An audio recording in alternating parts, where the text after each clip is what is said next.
અંકલેશ્વર ઉદ્યોગ મંડળ દ્વારા જીઆઈડીસીમાં આવેલ યુટિલિટી પ્લોટ ખાતે તારીખ 17 એપ્રિલથી 19 એપ્રિલ સુધી 3 દિવસીય 15મા ઇન્ડસ્ટ્રીયલ એક્સપોનું આયોજન કરવામાં આવ્યું છે। આ ઇન્ડસ્ટ્રીયલ એક્સપોનું આજરોજ રાજ્યના નાણાં, ઉર્જા અને પેટ્રોકેમિકલ્સ મંત્રી કનુ દેસાઈના હસ્તે ખુલ્લો મૂકવામાં આવ્યો। 15મા મેગા ઇન્ડસ્ટ્રીયલ એક્ઝિબિશન અને એક્સપોમાં વિવિધ ઔદ્યોગિક એકમો દ્વારા 200 જેટલા સ્ટોલ ઊભા કરવામાં આવ્યા છે। 3 દિવસ ચાલનાર એક્સપોની રાજ્યભરના લોકો મુલાકાત લેશે। એક્સપોની સાથે સાથ આજરોજ એઆઈએ આનંદપુરા ટ્રોફી એવોર્ડ સેરેમનીનું આયોજન કરવામાં આવ્યું છે, જેમાં માઇક્રો, સ્મોલ, મીડિયમ અને લાર્જ ઇન્ડસ્ટ્રીયલ યુનિટોમાંથી બેસ્ટ એક્સપોર્ટ અને હાઈએસ્ટ ઉત્પાદનની પ્રતિયોગિતામાં વિજેતા યુનિટોના વિજેતા ઔદ્યોગિક એકમોના પ્રતિનિધિઓનું એવોર્ડથી સન્માન કરવામાં આવ્યું। આ પ્રસંગે અંકલેશ્વરના ધારાસભ્ય ઈશ્વરસિંહ પટેલ, ભરૂચના ધારાસભ્ય રમેશ મિસ્ત્રી, અંકલેશ્વર ઉદ્યોગ મંડળના પ્રમુખ હિંમત સેલડિયા, એક્સપોના chairman doctor Vallabh Changani, secretary Haresh Patel, ઉદ્યોગ અગ્રણી એન.કે. નાવડિયા, લઘુ ઉદ્યોગ ભારતીના બળદેવ પ્રજાપતિ સહિતના ઉદ્યોગકારો અને આગેવાનો ઉપસ્થિત રહ્યા।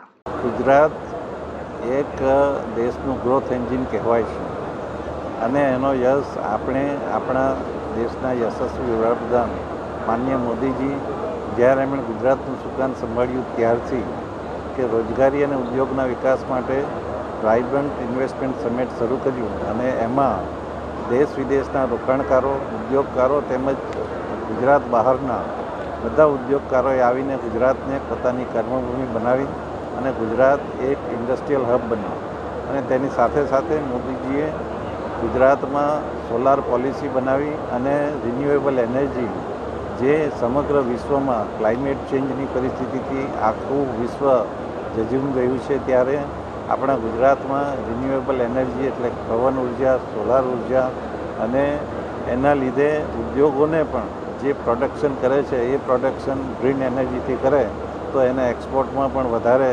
સરળતા રહે છે। આવા અનેક આયામો ગુજરાત સરકારે શરૂ કર્યા અને તેને માનનીય મુખ્યમંત્રી શ્રી ભૂપેન્દ્રભાઈની સરકાર અમારી ચલાવી રહી છે।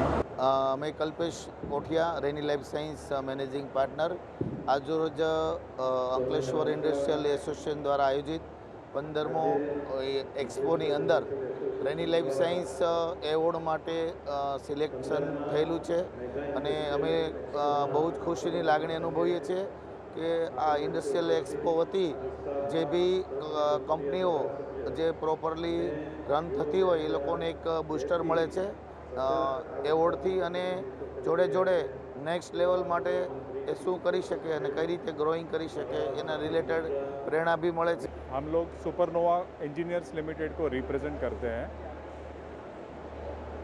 ये इवेंट में, ये एग्जीबिशन में हमने हमारी प्रोडक्ट को डिस्प्ले करी है।